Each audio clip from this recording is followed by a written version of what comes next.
Imagine, if you will, uncovering the layers of history here. We've travelled to Kent and the Chequers Inn.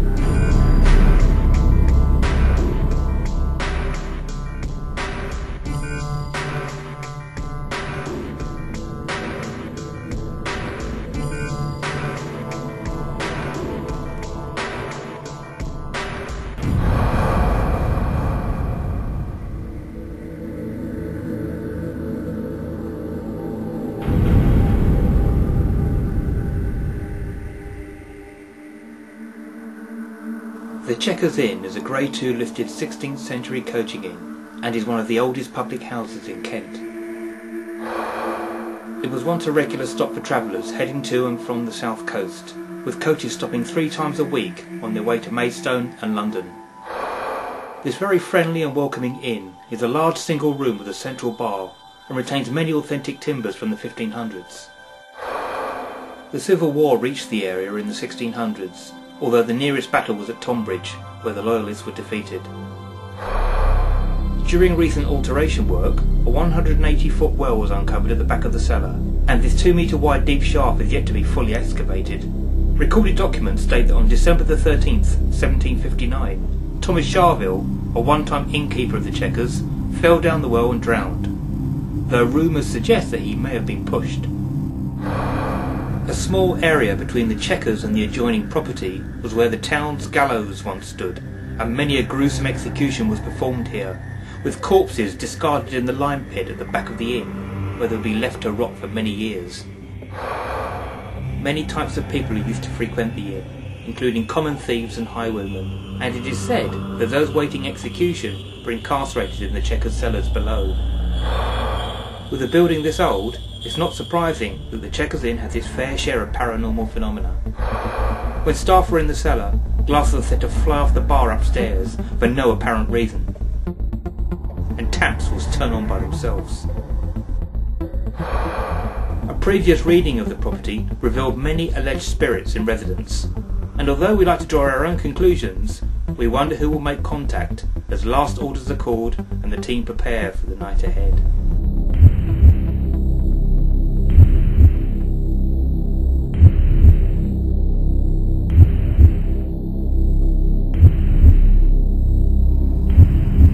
Joining us for this investigation is special guest medium Val Hood, and along with Alan Barnett they begin their separate walk round of the inn, with Val starting on the upper floors. I get a sense in this room that when this was used as a place for people to stay, that there was actually quite a few beds in here. I know it's a fairly large room, but I get the sense of quite a few beds in here. This is the top, isn't it? There's no more up. Yeah. Okay. So this feels like staff type quarters to me. And we've got people that worked here, that lived in this area, so sort of bedded down, if you like. It's always been a pub type place, hasn't it? Yeah, I think it's like coaching in. It feels like that it's always had that feel to it. There used to be a coach that ran from here down to the south coast. So it started and ended here. And there was the coaches that come down from London to the south coast, but they stopped here. But it seems that whoever was here, took advantage of people when they were here, is what I want to say, for some reason or other. You know, like, I'm going to say stealing. With the top floor complete, we head downstairs to the cellar. It feels like there's water under here for some reason or other, but I'm going down to some sort of a well. Well, it was discovered very recently. This was only discovered very recently. No one's actually doesn't know what's at the bottom. Okay, there's people in there. There's people in there. There's people in there. Because you just get as a pop mirror. It's like this is all to do with the transitory people. They couldn't necessarily, they wouldn't have been able to trace them. Right. So it's, and you know I said about stealing, taking off them, and then doing them in and chucking them. And it was to do with the person who ran this place. That's what it's to do with. Right, okay. Because he could get away with it. Whilst in the cellar, Alan explains what he picked up on the upper floors. I died in the service of my king. That's the exact words he said. But there's children, on the right there's children, and such sadness, such despair. could feel that when you went into the room, you could just feel it. And then I walked out and through the next room into the room at the end on that same level, and there's an old lady, and I could just see her in a bed, laying there, dying. I really feel at some stage people were in prison down here. I still can't say specifically picking up from here. If I had to say that there's anything that's just come in a couple of times, it's like someone swinging on a rope, you know? With both Alan and Val seemingly picking up on the same layers of history, we prepare for the night's vigils. With lights switched off, the team start with the communication circuit to the main bar area. Any spirit energy, could you please make yourself known by tapping on the table or touching one of us, please?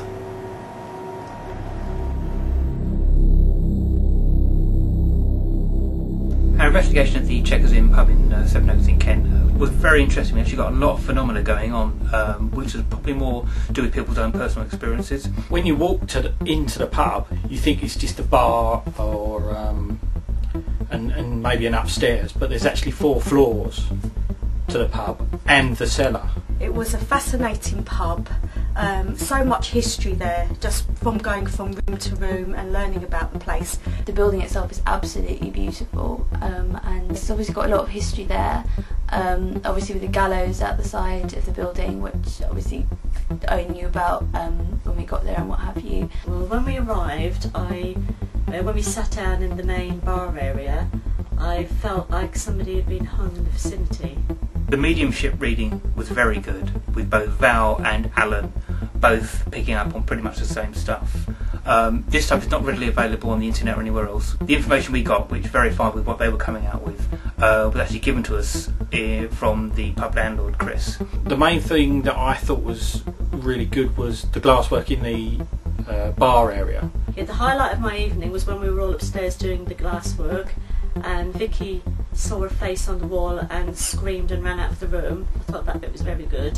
When we were upstairs in one of the back rooms, we were doing another séance with the glass, and something kept bringing my attention to the side of the wall. I felt as if someone was behind me, and at first I just ignored it because there was just a wall there, and it got worse and worse and worse. And I looked over at the side, and as far as I remember, nobody had a camera on at that time, and it was quite dark in the room. It felt like someone was sort of getting closer and closer and closer behind me, and then at that point Vicky screamed. I saw a red glow, and then I looked at it again, and from the red glow it looked like there was a face protruding. And as she screamed, the feeling sort of just washed over the top of me. I just jumped onto Al and jumped on his lap and went, "Oh!" And then that was it, it was gone. Now, whether that was my imagination or not, I don't know, but what I saw is what I saw, and it was just, oh my God. All in all, the investigation at the Chequers Inn was very, very interesting. And the whole night was fantastic, and I would love to go back there again. And the well in the cellar was pretty cool. Very creepy, and I didn't want to go anywhere near that hole, but some people are braver than others, so maybe we'll get Mark, we can dangle you on a bit of rope down there with the camera next time. Although we've done pubs before, this one was probably our most successful in the way of stuff uncovered, and we hope to go back soon. Our night at the Chequers Inn had been very intriguing, with various members of the team experiencing numerous alleged phenomena.